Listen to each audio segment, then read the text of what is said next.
In a world full of noise, two voices rise above the chaos. Ron and Brian. They speak truth. They stir thought. They accidentally help. News, nonsense, and necessary self-care. Join the cult of Ron and Brian. Because the work is so important. All right. Good evening, everybody. It is Sunday night. It's 8 o'clock, and it is time for episode 380 of the Cult of Ron and Brian podcast. For those of you people that suffered through that stupid vertical version of our show last week, we shut it down. Just shut that shit down. Back to just being the horizontal lovers that we are. But more importantly, Brian, how the hell are you tonight, my friend? I'm doing fine. You know, it is Sunday. It's been a jam-packed weekend. Lots of emotional highs and lows. So the idea that somehow all of it is going to wrap into just, you know, this bow that we like to call the Cult of Ron and Brian. You and I do it every Sunday night, 8 o'clock, Philly adjacent time. I get to sit here, talk to you. People in the chat love seeing you show up. We got our friends and our close loved ones here. Come on. How could anybody not be happy right now? All right. Well, let's then just get right into it. Let's get into spreading the love as we do right off the bat. Drink of the week. Drink of the week. Na zdrowie. Salud. Drink of the week. Cruncher. Who's? Drink of the week. Drink of the week. Drink of the week. Drink of the week.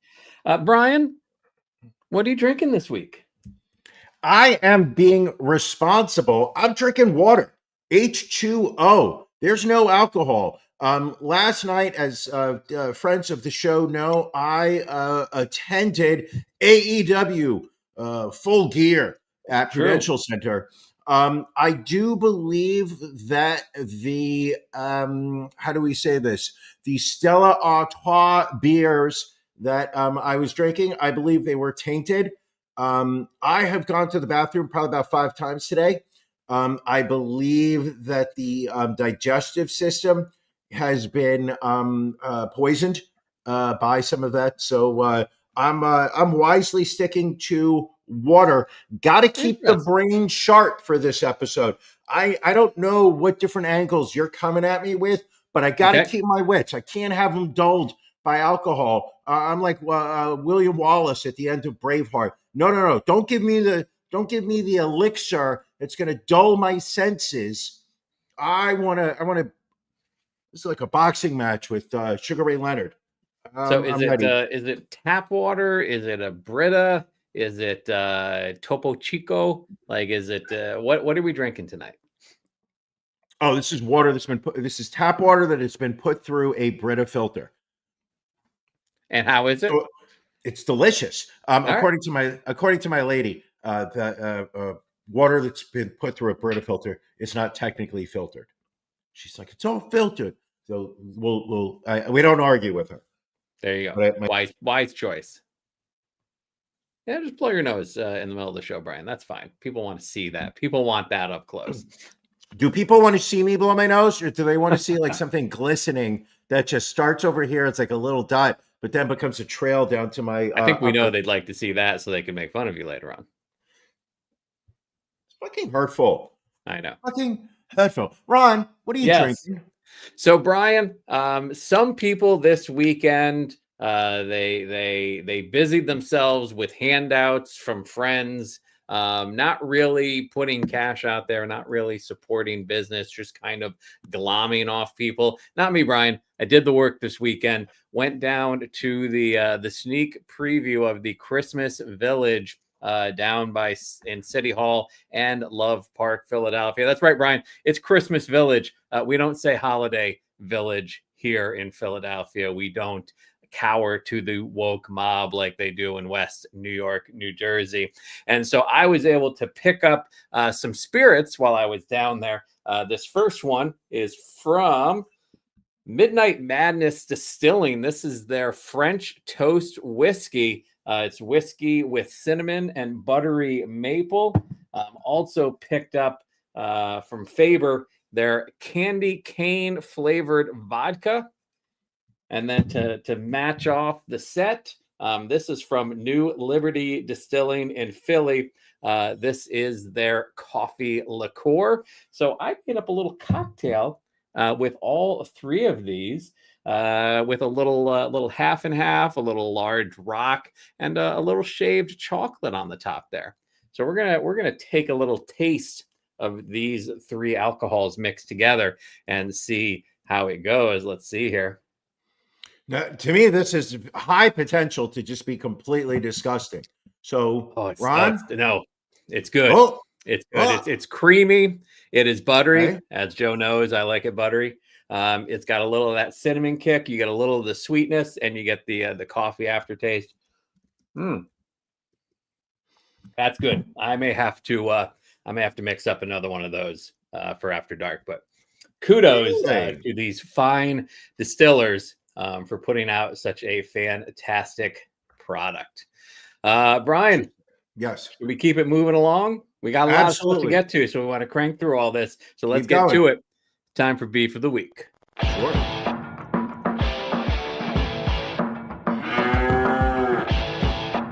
Ron and Brian's Beef of the Week.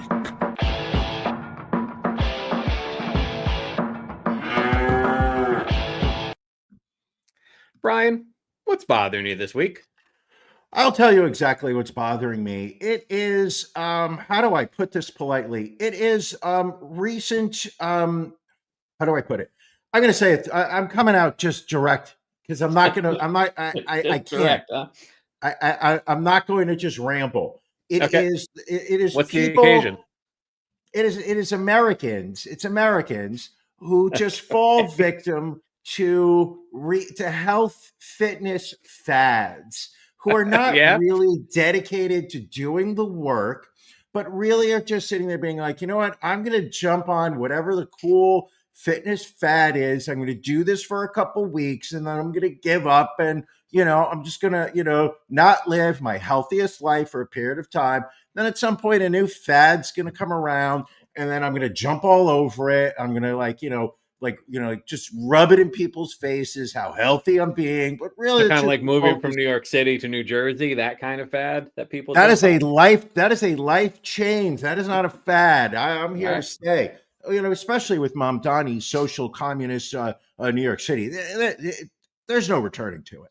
There's absolutely no returning to it. So people, over the last couple of years, we've seen people get completely obsessed. They got it there with the shake weights where people were buying the little weight and just kind of shaking it. Really, they were practicing jerking off.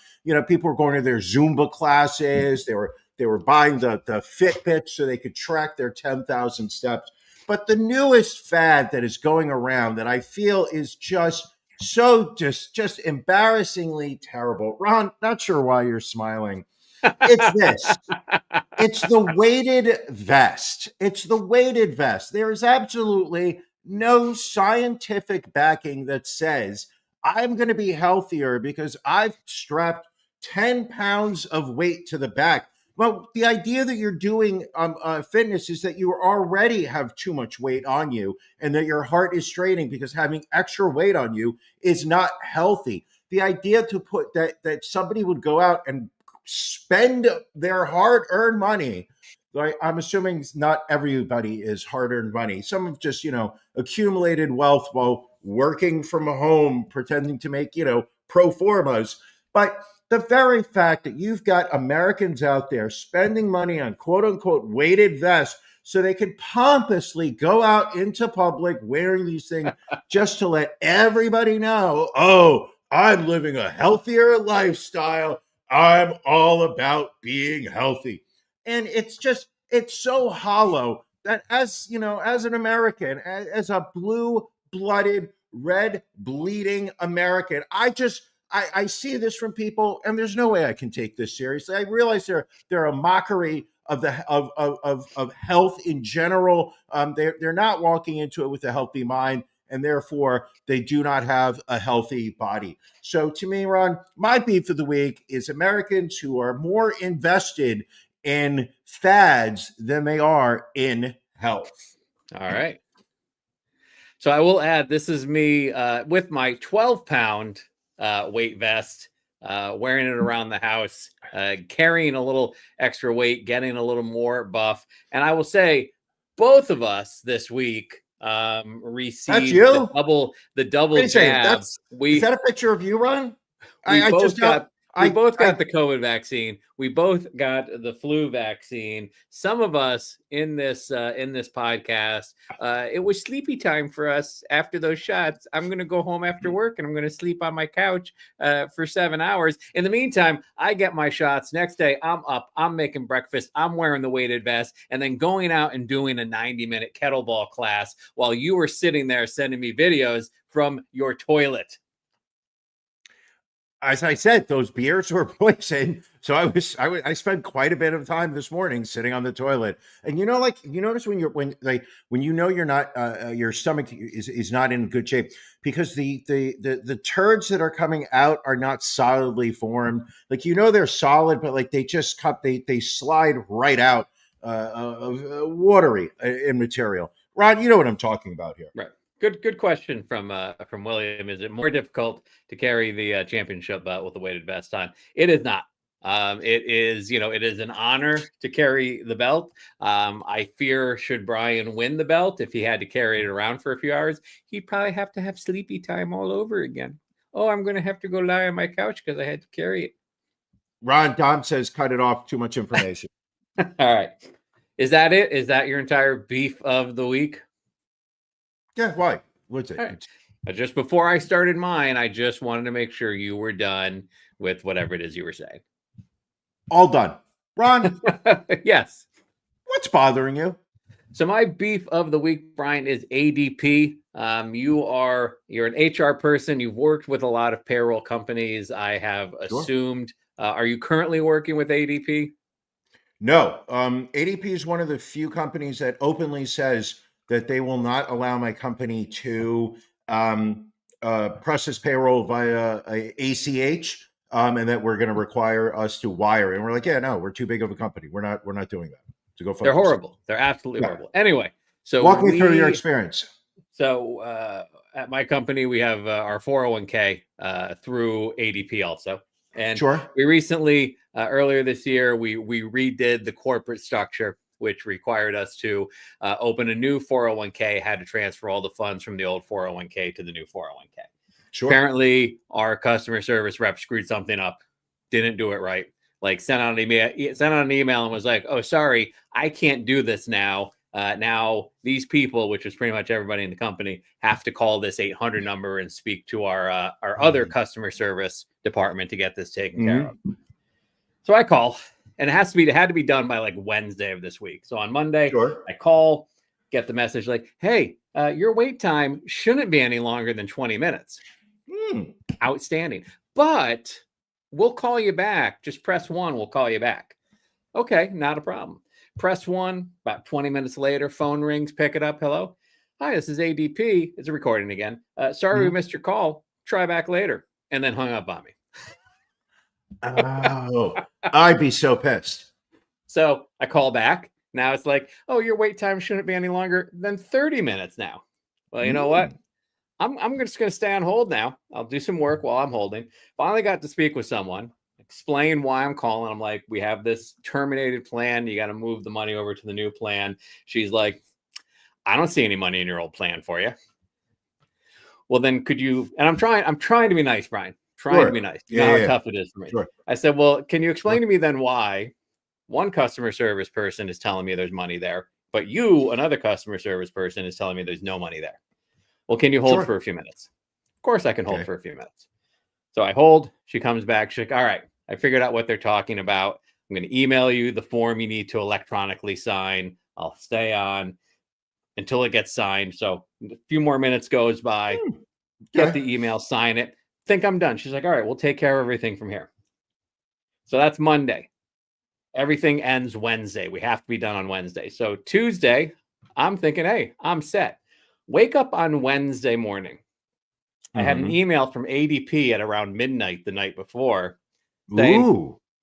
that 401k plan is terminated. We can't do anything with it.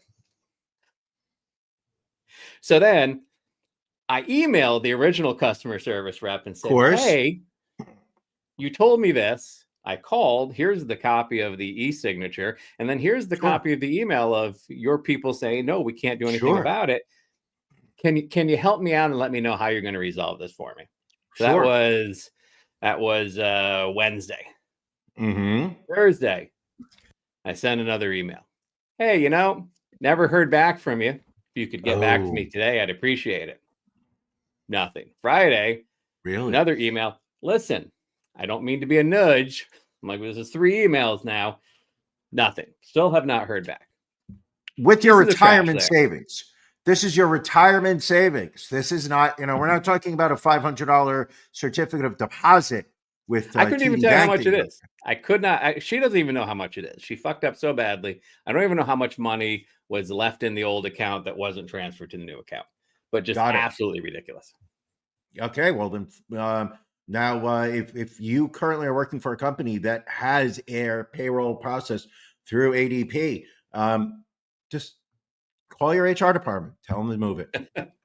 Who are you using for payroll, by the way? Because they all seem to stink in their own unique way. Or they all stink. They all stink. Right now, we're my company's with Paylocity, and we're moving to a company called Rippling, who have used. It feels like they've spent a large chunk of change on advertising. I see their ads all over the place in the New York market.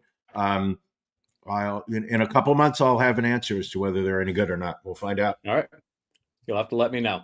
In the meantime, let's move on to our stories of the week. As our fans out there know, these are the stories that we grab. We make sure that we want to share with you.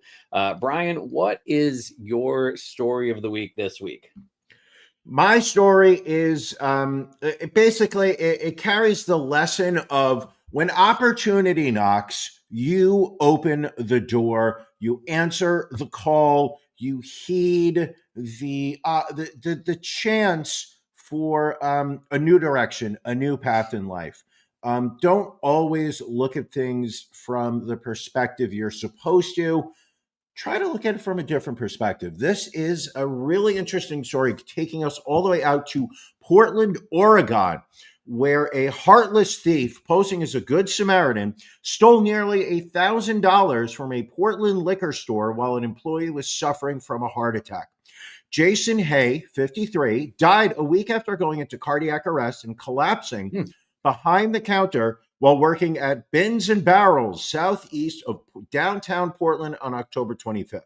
While another employee and customers raced to help Hay, one man took advantage of the emergency and began stealing from the store. Acting as though he was checking on Hay's pulse, the unidentified thief patted down the undisposed employee searching for a wallet.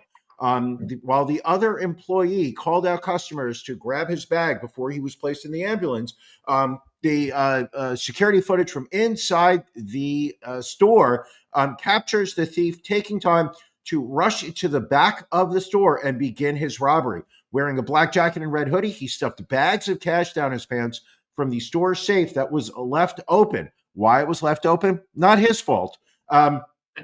Apparently, he stole approximately $800 from the store and escaped before anyone noticed.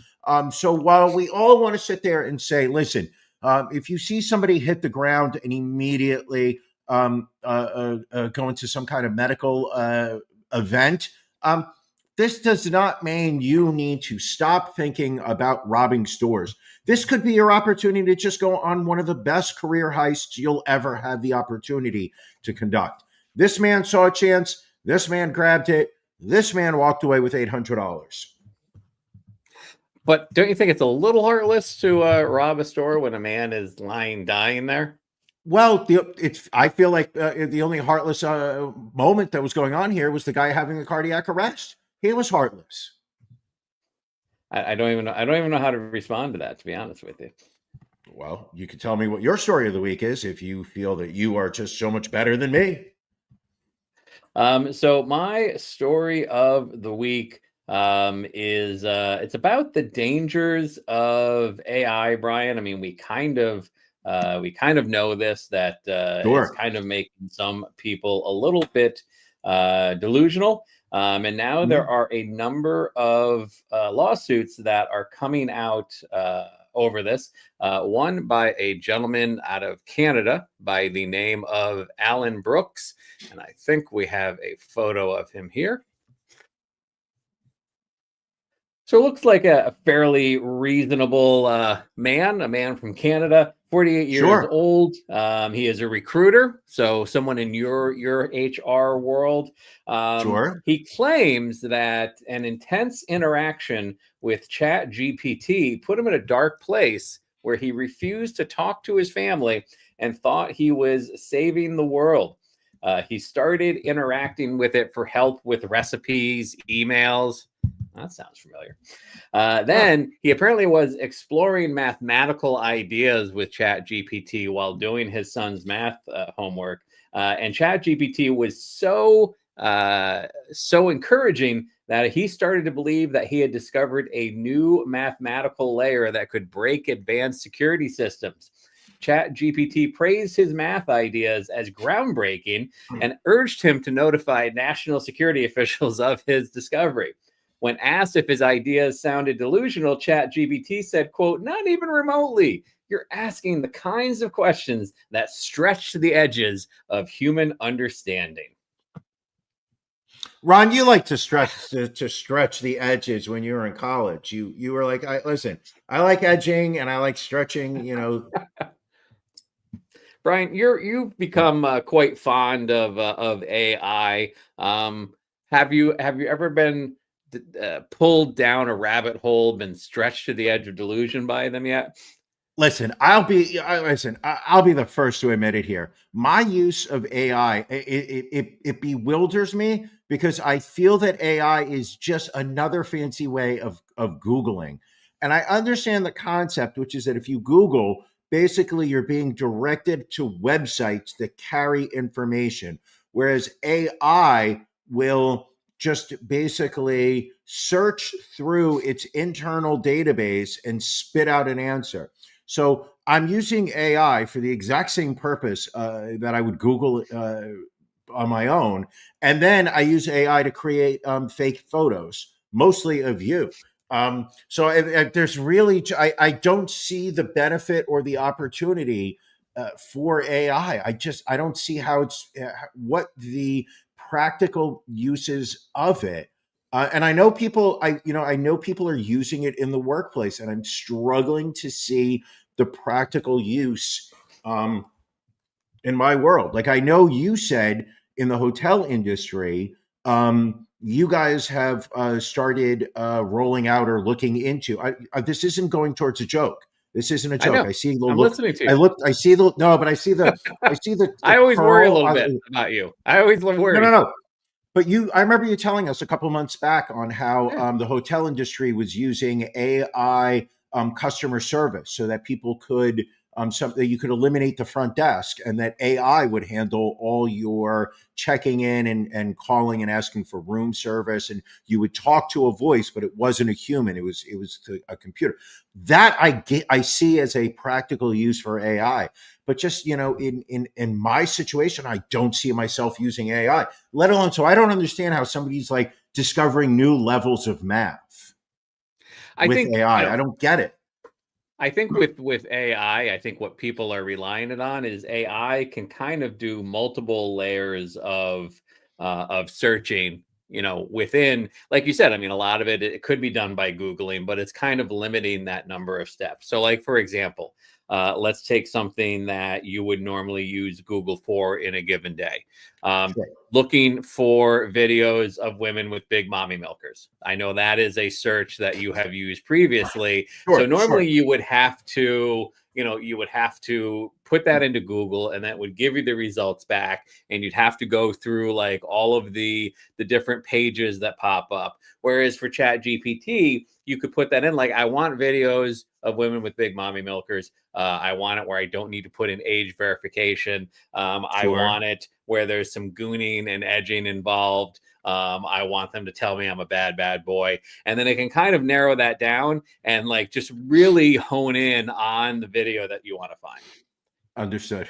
Understood. So would it also be able to, if I were to just say mommy milkers, would it also offer me horchata cannons? Or is that, will it automatically understand that, I'm also open-minded to a horchata cannon, that it's not just mommy milkers? Well, I think where you would do that is not in the prompts, but in the settings of your AI. You can put in there like, when I reference mommy milkers, I am also fine with calcium cannons, horchata cannons, those kind of things. And that way, when you type that in, AI will know that you're really meaning all of these things. Got it. Now, is this the kind of thing where you have to keep saying it each time you search, or is it automatically assumed? It depends on save? Yeah, it depends. So it doesn't save a lot of information, but if you set it up as a prompt, you can have that as a continuous, it can continuously say, oh, when Brian says cuck chair, he also means cuck chaise lounge, cuck recliner, like all those various subcategories fall under that. Does that help a little bit? Okay. I don't think there's anything weird with enjoying cuckold pornography. I don't think there's anything weird with it. I am trying to help you find it easier. You clearly think there's something wrong with it, because I can hear your tone, because I know when we had that After Dark 2 weeks ago, and we were sharing our top 10 Pornhub searches, and mine came up, cuck chair king. You started laughing, like you were laughing at me, not with me. You know what? It was something else. I forget what it was, but I wasn't laughing at you. Something else caught my attention off in the distance, and I was laughing at that. You're lying. You are lying.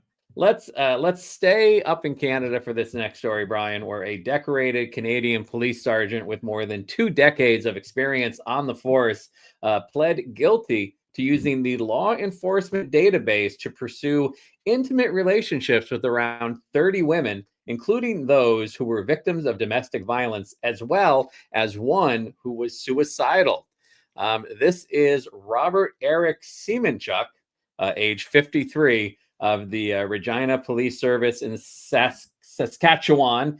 He entered a guilty plea during a court appearance last week, is due to be sentenced in January. Police say Semenchuk, who was awarded medals and commendations for exemplary service during his 22-year career, allegedly accessed protected information to find, contact, and build relationships with women who had no idea he was a veteran officer. Investigators have identified at least 24 women in court documents, but a source familiar with the probe said that number may reach 30. He would use an alias and send a text claiming intent to have sent the message to another number. The seemingly innocent text then led to a casual exchange that turned into constant messaging, according to women interviewed by Canadian press. He would frequently use the names Jay Lewis or Steve Perkins while presenting himself as a contractor or project manager. Crazy. This is why you don't respond to texts that you don't know who they're from. Like I get 3 or 4 texts a week. Like, hey, you got a minute? I don't know who this is. Just going to delete it. Maybe it's somebody trying to pick me up. Maybe I could have been hooking up with this guy. Half of them are probably me. They very well could be. I don't know if I can trust you. You know what the worst part is that I think everybody gets those kind of texts now. And like my lady was looking on my phone one day when one of those came in, and it was just like, hey, are you free for dinner next week? I'm going to be in town. And she's like, who's that? And I'm going to tell you something. Sitting there explaining, first off, the fear. Then explaining to your woman that is just some kind of phishing scam, and it's not a real Yeah. person, it's a bot. But if I reply enough times, eventually it will go to a real person who's just trying to scam me. Though she was not buying it whatsoever. And I was like, oh yeah, I get them all the time. And she's like the look of concern on her face with the lack of I don't think she believed me. I do not think she believed me. See, I have the Not good. opposite where I have to keep my wife from responding to various texts that come from. She's like, "Oh, my Easy Pass, I've got a fine on it." No, no, just delete it. I've already told Oh her no. in some point in the next 5 to 8 years, I'm taking her phone and her computer away from her, and then I'm just going to give her like a Fisher Price version. Because like we're going to have all of our bank accounts depleted if I leave her to her own Understood. devices. Well, I think what's going to have to happen is you get her one of those like senior citizen phones with the large buttons Yes. where you don't have any data, no text, no access to the web. She can only make phone calls. She really And I says give her she like a believes bank those. account and I put like $50 a week in there. So if she Sure. does get ripped off, the layer is Correct. the loss is limited. Correct. That's the only way to operate nowadays. Yeah. I'm sorry you're going through that. Janelle says my wife is like her parents. Very true. Very, very true. Like I feel bad in that in speaking of AI, like it is tough for us to disseminate between AI and real people at this point, and the Sure. technology is just going to get better. So Sure. I think that financial abuse is just going to get worse. Absolutely. And the thing also is just the fact that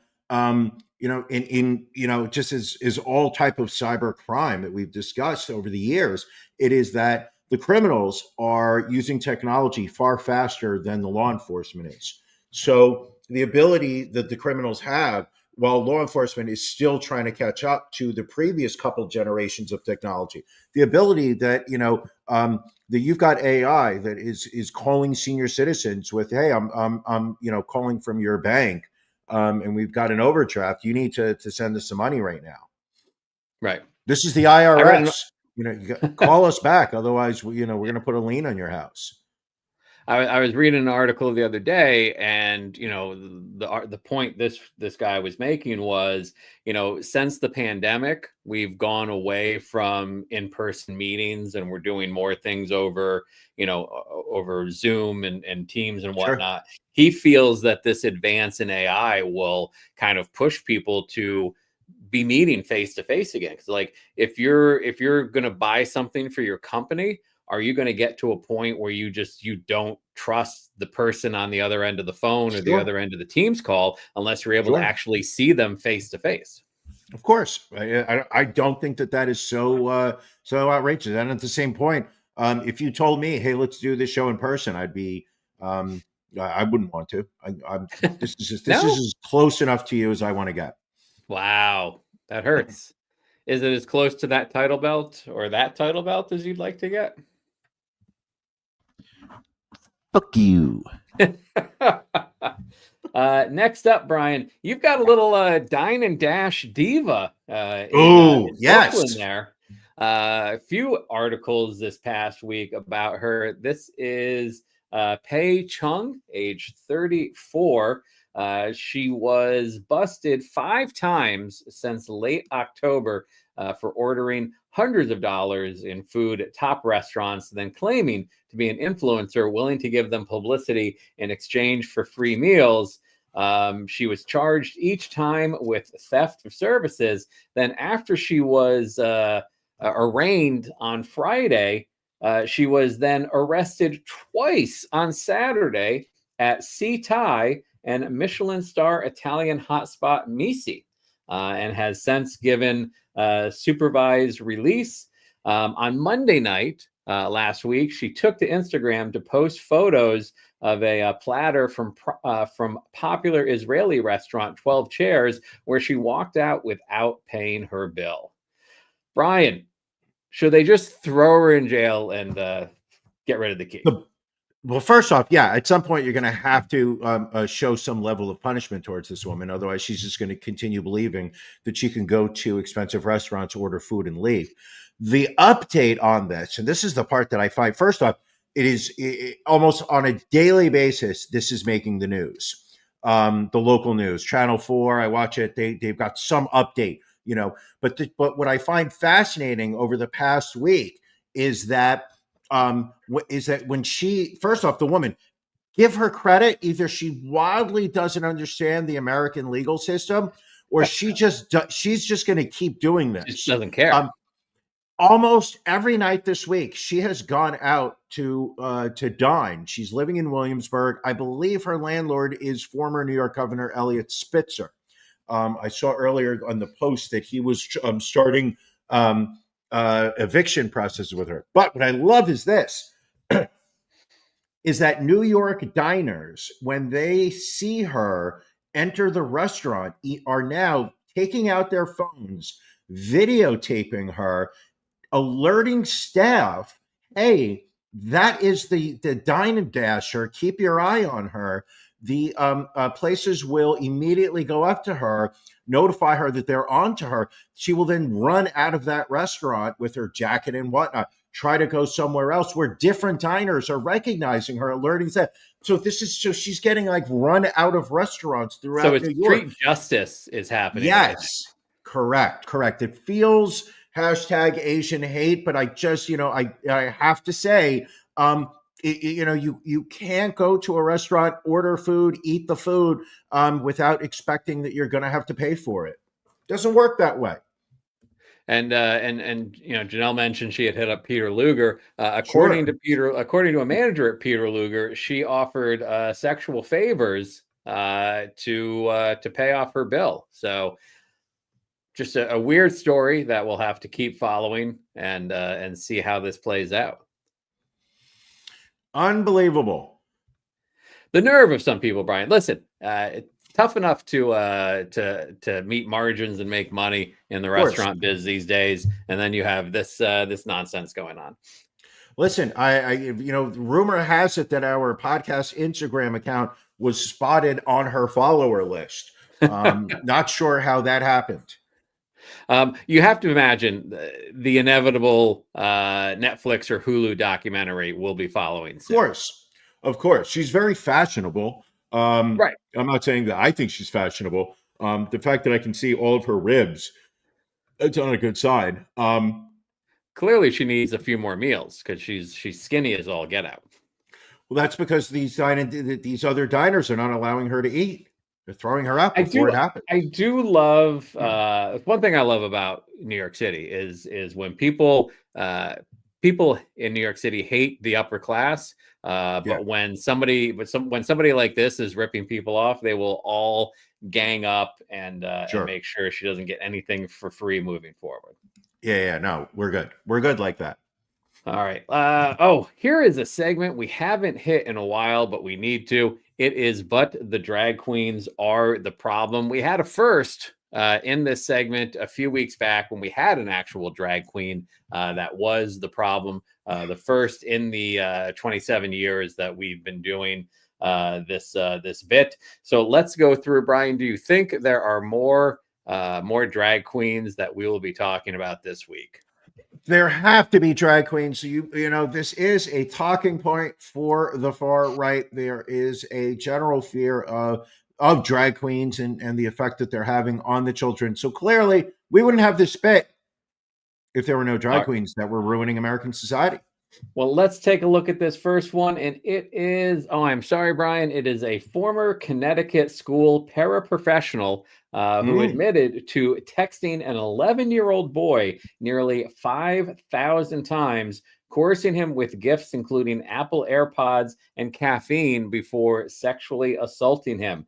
This is Allison Kranick, who pled guilty to federal charges of coercion and enticement of a minor to engage in sexual activity. The 44-year-old married mother of two lured the child to meet up with her over the course of several months in 2022, driving him to several different locations where she forced him to engage in sexually explicit conduct with her. She met with the boy at least 14 times, in some cases with the public school employee coercing the boy to sneak out of his home after midnight. Crazy Okay. stuff. Maybe she just wasn't getting the proper kind of love at home. I mean, maybe so. She could face life in prison with a mandatory minimum of 10 years imprisonment. Her sentencing is scheduled for February of 2026. Okay. That's just, I I don't know. Like, not that any kind of like child abuse is acceptable, but when you right. get like in that 11-year-old range, like that seems worse to me. Like when it's that young. Like how is that even, how Okay. are you even Okay, socializing Megan someone that Kelly. young? All right, Megan Kelly, telling that it's okay that these girls look to be 15 and not 5. Here you are splitting hairs. They're children. Ron, it doesn't matter. I It's understand what you're all saying, Brian. I'm not arguing gross. that point. What gets All to right. me are the 5,000 text messages. Can you like I've heard of love bombing, but if you sent me 1,000 text messages, I would be like, enough, back off. I'm done with you. You send me 3 texts in a day, and I'm like, what is Brian's problem? All right, next up, let's see if this is a drag queen. No, this is a Louisiana cheer mom who Ooh. had sex with her daughter's 14-year-old classmate. She has been sentenced to 26 years in prison after her own child begged the judge to give her the harshest penalty possible. Leanne Yamarino, age 45, pled no contest to having sex with a 14-year-old who went to her daughter's school, while also sexting at least 5 other teenagers. The self-styled cheer mom sobbed and bowed her head throughout the sentencing hearing. The judge gave the mom the maximum 10 years in prison for both counts she faced for carnal knowledge, as well as 3 years for each indecent behavior charge, which will run consecutively, adding up to 26 years, meaning that she'll be over 70 before she is free again, and then she'll have to register Jesus. as a sex offender for the rest of her life. Why is her nose so red? Is she like Rudolph? Or does Could she have a be, cocaine problem? could be, very well Matt, could be. Matt, if you're listening right now and you haven't blacked out, is that a cocaine nose or is she Rudolph? You can let me It know. looks like there could be a little coke there. Looks like it. What else do we have? Please tell me there's a drag queen in here. All It right, this feels like next one, not a drag queen. This is a church member. This is Clint Massey, a member of the Old Apostolic Lutheran Church in Duluth, Minnesota, who apparently sexually assaulted a number of underage girls over 15 years. But based on the teachings of the church would force the girls that had been assaulted to meet with Clint Massey so that he could beg for their forgiveness. And according to the church rules, the children would have to give him that forgiveness, all the while protecting him, even though they were supposed to be mandated reporters, never turned this guy into the police. Horrible story. There's more to it. I don't want to go too deep into it, but not a drag queen. That's the one thing I can tell you. Still, just just a terrible story. What else do we have here? I'm gonna go through this. We're gonna find a drag queen, Brian, because I'm sure one of these stories has to have that. Let's see here. Nope. This is a former substitute teacher. This is Carissa Jane Smith of Dixon, Missouri, 30-year-old former substitute teacher, sentenced to 10 years in prison after she was convicted of paying middle school students for sex, as well as providing them with drugs and alcohol. She was arrested in November of last year and charged with 19 felony counts, including statutory rape and child sex trafficking. She ultimately pled guilty to lesser charges this past September. The alleged abuse was not limited to one-on-one encounters. In one instance, a student was allegedly recruited by a classmate who asked if, quote, they wanted to do some work and make some money for work before taking them to Smith's residence, where the abuse occurred while the friend waited outside. Court documents detailed other shocking claims, including one student who alleged that Smith forced him to ejaculate inside of her. Jesus. When the victim expressed his distress, saying, quote, "That was fucked up," Smith's alleged response was to offer him more money. Yeah, it makes sense. Yeah. I mean, wouldn't you have done the same thing? I mean, I don't think I would have done any of it, to be honest with you. Oh, you're so holier than thou. Well, wait, you told me I was a horrible person a few minutes ago. Now you're calling me holier than thou. Isn't it possible to be both? I mean, I guess it's possible, yes. That's what I thought. And the next one, let's see if this is the drag queen. No, I think this may be the worst person we talk about this week. A politician, former mayor of Dumont, New Jersey, and current police sergeant, was arrested on Monday for allegedly drugging and sexually assaulting a child he met online. Jersey City Police Sergeant Andrew LaBruno, who unsuccessfully ran for a state assembly seat earlier this month, went to the Englewood home of a child he met online Monday, sprayed an unknown substance into his hand before placing it over the victim's mouth and nose, causing the victim's dizziness. LaBruno, a married father of two, then sexually assaulted the child, who was physically helpless from the drugging, all while the victim was home alone. Oof. That's rough. So he has been suspended without pay, and is facing a multiple charges in relation to this. And what town is he from? I believe it said in the I don't know what town he's from, but it does say that he was on the Borough Council of Dumont in 2018 and served as mayor from 2020 to 2023.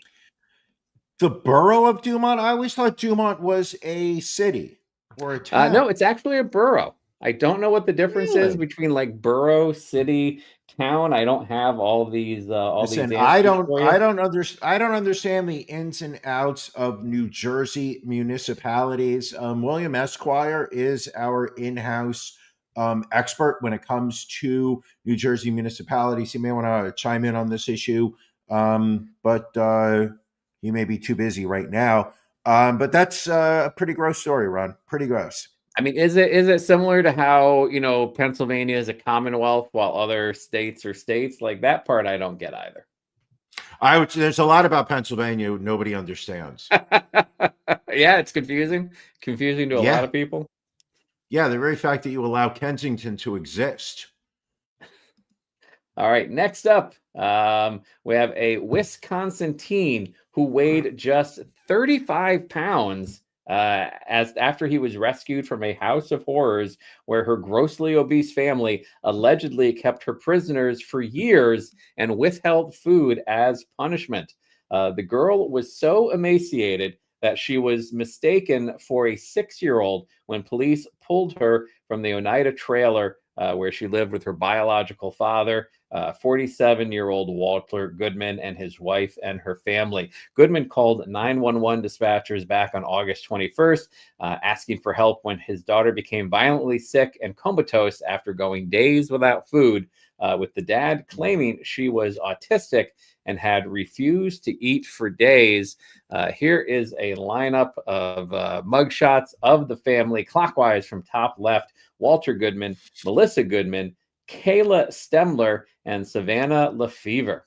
Responders found the girl close to death and rushed her to the hospital, where she was diagnosed with multiple organ dysfunctions, cardiac dysfunction, pancreatitis, severe hepatitis, and severe malnutrition, among other complications. I think all these people deserve just execution. I don't even think you give them a trial. Yeah. Or hold on, I have an idea. First off, I don't understand how you can be 35 pounds. And still be alive. Yeah. But what I think you should do is take those 4 people, lock them in a cell together, and wait for them to start cannibalizing. I mean, that would be a good story. I would watch that. How many episodes do you think that should be? I'm going to say that should be like a two-parter. Okay, fair enough. I mean, they're going to Speaking of go to which, Ryan, cannibalism very quickly. Very quickly, they go question to for you. cannibalism. What? Quick question for you. Yeah. What are you watching? Oh, really? It was a bizarre week this week. I can't say that there's much that I was watching, or at least watching new. I went back and watched a bunch of older stuff. Okay. I watched the extended version of Argo on I believe it's Amazon Prime. The lady Okay. hadn't seen it, so I was just like, oh no, let's watch it. And you know what I always enjoy? And she's not around, so she can't answer. She can't defend herself. But is I love it when like you put something on and the other person is just gonna is I'm not gonna watch that. I'm not paying attention. I'm gonna do stuff around the house. And within like 15 minutes, they start asking you questions about it. Who's that guy? Are those two related? Yeah. You answer. You're like, just. And eventually, I think it was like at the 35 minute mark when I just said to her, like I leaned over, she was standing in the doorway. And I was just like, why don't you just sit down and watch it? Like, you don't have to just stand there watching it over my shoulder. So then she sat there and enjoyed it. So we watched Argo. I think it's on Hulu, the documentary on the Dana Carvey show. I remember you watched it. It came out several years ago, but I had never watched it. Too Big to Fail? Too Funny to Fail? Too Funny to Fail, I think, yes.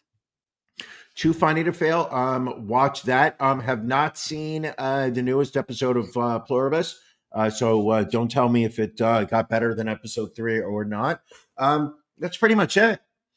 I would say I did watch episode 4 of Pluribus. I would say a rebound from episode 3. We learned a good amount, got back into it. Watched the Carmen Family Deaths documentary on Netflix, hour and a half. Did you try watching that? It seems like you're. I got 10 minutes into it and realized I wasn't paying attention to it. It's no. It's a story about like this kid's parents die in the water, and their son survives. Turns out he's amazingly autistic. And then did he do it or did he not kill his parents? And I just was like, I don't really care. It was the mother that had supposedly drowned off a boat when he and she were fishing, but then his grandfather had also been killed a few years prior, and you kind of find that he was accused of both. At the end of the day, I won't spoil it for you. I will spoil it for you. He ends up killing himself. He ends up killing himself in jail while waiting for trial. So we will never know, Brian. Although odds are he did kill both of them. You think he did? Yes, without a doubt. Because he was on the spectrum, or just because of details from the story? Like I know you've said in many cases, you're like, oh, that person's on the spectrum. Yeah, probably a criminal. But like to me, it's always just been an assumption that you shouldn't make. You seem to be so giddy to cast judgment on those. I think if you and I haven't made that judgment, but I think if you watch all of the police interviews, and it's less the questions that he's willing to answer, it's the questions that he's not willing to answer. Like he will say, like, yeah, I really don't. I'm going to plead the fifth on whether I bought a gun to shoot my grandfather. Like that is like a little sketchy. Yeah, that's a little weird. But I would recommend that. I like that. I've also been watching, and I keep forgetting to mention this. I'm watching Change or Die on Tubi. So it is you're familiar with Diamond Dallas Page, pro wrestler, founder of DPY Yoga. Also, he did this reality show, I want to say back in like 2022. But now it's on Tubi. It's like 8 episodes. It is, the basic concept of people that either need to get healthy or, die or have a horrible way of living. So it's interesting. I mean, it's watchable and it's educational, Brian. I think we could all learn a little compassion, especially you. I think I'm full of compassion. Do you? Yeah, you don't. What makes you? I don't know. There are times you seem a little heartless. That's all. That's all I'm saying. I'm very surprised you would say that. I think that I am incredibly thoughtful and passionate about other people. Like this next story, you were rooting for the guys in this next story, and What? this is a story about two Texans who allegedly were planning to invade a small Haitian island with an army of homeless people. They wanted to kill all of the men so that they could enslave the women and kids as their sex slaves. This is Gavin Weisenberg, age 21, and Tanner Thomas, age 20. They were indicted for conspiracy to murder, maim, or kidnap in a foreign country for the plot to, quote, carry out their rape fantasies. The accused pedophiles plan to purchase a sailboat, firearms, and ammunition, and then recruit members of the Washington, D.C. homeless population to serve as a mercenary fort as they invited Gonavi Island and staged a coup d'etat. This is an island of Jeez. about 100,000 people. Listen, they say Gen Z isn't motivated, Brian, but look at these guys. Dude, these guys are putting the work in. They, according to the court documents, the pair undertook numerous overt acts in furtherance of their invasion plan, including making operational and logistic plans and even learning Haitian Creole. Weisenberg enrolled in the North Texas Fire Academy to learn command and control protocols and traveled to Thailand to take sailing lessons. Yeah, that's why he went to Thailand. He went to Thailand for the sailing lessons. Okay, even I'm going to agree with you on that one, Ron. That seems high. I don't think anybody goes to Thailand for that. Both were also charged with persuading a minor to make child pornography, which was found on their devices. They face up to life in federal prison if convicted. Don't you start with the fact that they were caught with kiddie porn on their phones? I mean, I think start with that. I think the fact that the child porn isn't the lead in the story really speaks to how heinous the plot to try and take over this island was. I really agree with you on that one. That seems just kind of fucked. This is why I don't live. This is why I don't live on an island. Good point. You were talking earlier about Zoran Mamdani, mayor-elect of New York City.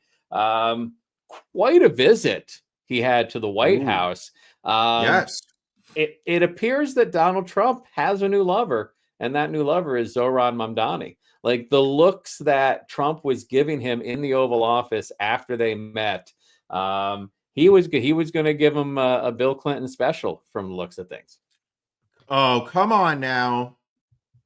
Allegedly. There's no Bill Clinton special. First off, just clean up your brain. I don't like that kind of talk. What did you think of that meeting between the two of them in the Oval Office? It could have gone either way. It could have turned into a shouting match fight. It could have not. I think that we have seen enough times that Trump really he wants to be liked. And if you go in there and you show that you are going to be nice to him, you are going to throw a compliment or two his direction, he'll just immediately be warm to you. And if you can maintain it, and there's not somebody else in the room and being antagonistic, a la JD Vance and Zelensky, he'll do exactly what you want. Like literally, in the middle of the press conference, one of the reporters asked Mamdani, you've recently called out Trump as being a fascist dictator. Do you still feel that way? And before he had a chance to answer, Trump pats him on the back and says, "It's okay. Just say yes. It's easier. You can say it. You can say it." Right. So Mamdani literally looks at him and goes, "Yeah." And he looks at him, he's like, yeah, I still do. And Trump's okay with it. Like, it's just wild. I do love the memes that came out of it of, Trump's never looked at any of his kids the way he's looking at Mamdani. Like, just so well done. So it was so interesting how that went through. All right, let's get back into crime, Brian. A lot of interesting stories this week. There was a lusty couple caught on security camera having sex inside of an Arizona restaurant before allegedly robbing it. They were arrested and thrown behind bars for the late night heist.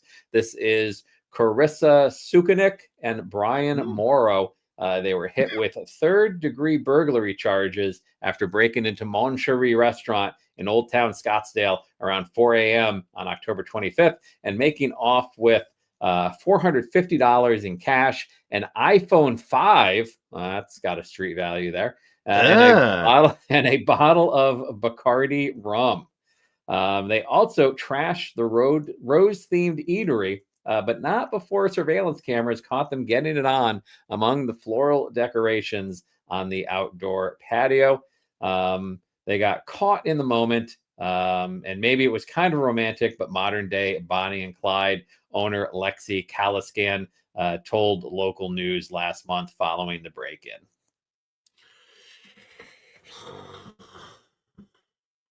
I don't even have words on that one. Like, to if you're gonna break Rick James, into something, cocaine is a hell of a drug. It's a hell of a drug. Get in, get out as quickly as possible. Don't languish. No, I mean have that little romp when you get home. Who steals an iPhone 5? Who has an iPhone 5? That's the most confusing thing to me of all. I have a tendency to agree with you on that. Like, does an iPhone 5 even work anymore? Listen, I have a 15 and I feel like I have an old phone. Oh, now you're sounding like my wife. This phone isn't working. Well, we have another year before we can upgrade. Well, it takes 2 seconds instead of 1 second for this web page to come up on my phone. I know the laziness is very strong. How can I record my TikToks about people dying on the beach without a better phone? Anyway, let's see if we can fit a few more stories before we get out of here. A teenage wood shop apprentice in Turkey died after his co-workers inserted a high-pressure air hose up his rectum as a horrific prank. The latest incident in which the power tool has killed a young man by exploding his intestines. The dark joke turned deadly on Friday when Habib Aksoy and a friend allegedly overpowered Mohammed Kandirsi, age 15, and tied his hands at the woodworking center in Sanliurfa. They allegedly forcibly removed his pants and shoved an air compressor tube into his anus, causing severe internal organ damage. He was rushed to a local hospital where he died 5 days later. Aksoy was arrested and released on probation before ultimately being detained again. The high-pressure air hose, used from everything from auto repair to sanding and powering nail guns, has killed 2 other teenage boys in recent years. In 2023, a 16-year-old died of internal injuries after a coworker inserted a compressed air hose into his rectum, quote, for fun, at a factory in India. And then another... where is it here? In 2017, a 17-year-old car wash worker died after colleagues blasted a high-pressure air hose up his anus, causing his intestines to explode. What is with people feeling the need to stick air hoses up other people's butts? Well, I think that there is a fascination with putting things up butts. I mean you've told me, like, listen, you did it all the time in college. You were constantly like putting things up your ass. And you seem to have been enjoying it. Who am I to tell you shouldn't have been doing that? But never an air hose, Brian. Never an air hose. Nothing. You are absolutely correct. No air hoses. That was not your MO back then. All right, let's see here. Let's do one more here. We've got Japan in the midst of a wave of deadly bear attacks, with 7 people killed and 88 others mauled in the deadliest month for such incidents in the nation's history. Japan's Environment Ministry reported the record high October figures that capped off a 6-month period beginning in April that has seen a total of 12 people killed and 196 mauled by bears. The incidents have occurred in 21 of the country's 47 prefectures and have spread from mostly rural areas to now plaguing urban centers. A shocking video taken by a security camera in Daesan a city with 76,000 people, showed an 82-year-old woman attacked from behind while casually crossing the street on a morning walk. Bless you. You got a little cold there? A little COVID again? No, nope. Can't have COVID. Just got the vaccine. All right. On October 17th, a 60-year-old spa worker and women's professional wrestling referee Katsumi Sasaki was mauled to death while cleaning an outdoor bath along a river in Iwate, in the northern part of the nation's large island. Got to be careful. Had you said to me, how many bears do you think there are in Japan? I would have said probably about 3. I didn't even think bears were indigenous to Japan, to be honest with you. No. However, there are a lot of large, hairy men who are interested in having sex with other men. So I believe that there are some bears that live there in Japan. Well, before we wrap up, Brian, let's not forget what people tune in the most for each and every week, and that's our NFL Locks of the Week.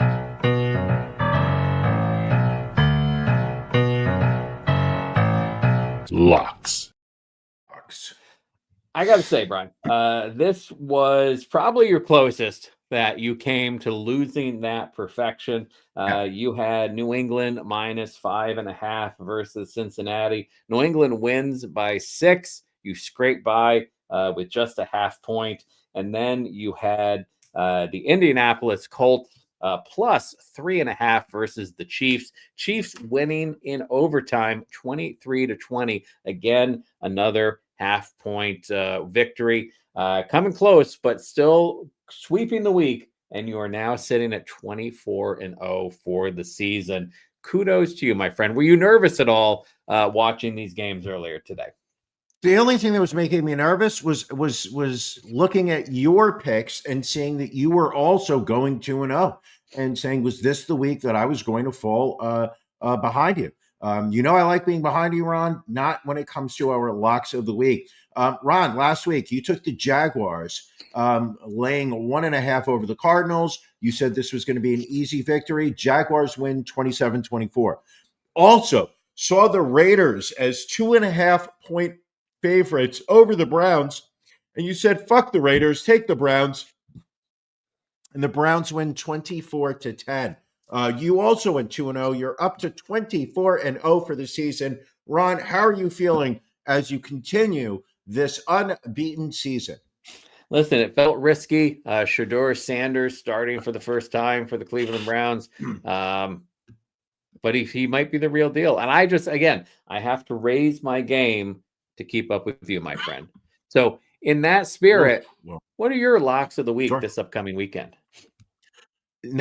For next week, we are looking at Ravens -7 over the Bengals. It's going to be a blowout. Also, the Texans are the hot team in the NFL right now. They're getting 3.5 points against the Colts. Do you take those points? Houston Texans for the win. Ron, how about you? All right. I like Tampa Bay -6.5 against the Arizona Cardinals, and then LA Chargers -8.5 against those Las Vegas Raiders that can only put up 10 points against the Browns today. Those are my locks. As always, bet with your head and not over it. But do take a bet on our Patreon. If you have not joined yet, go to cultofronandbrian.com. Click in the upper right-hand corner. If you join, you get to join us on our After Dark. That is a special 30-minute episode that we'll be doing at 9:30 tonight. If you subscribe at the $10 level or higher, you get to join us live.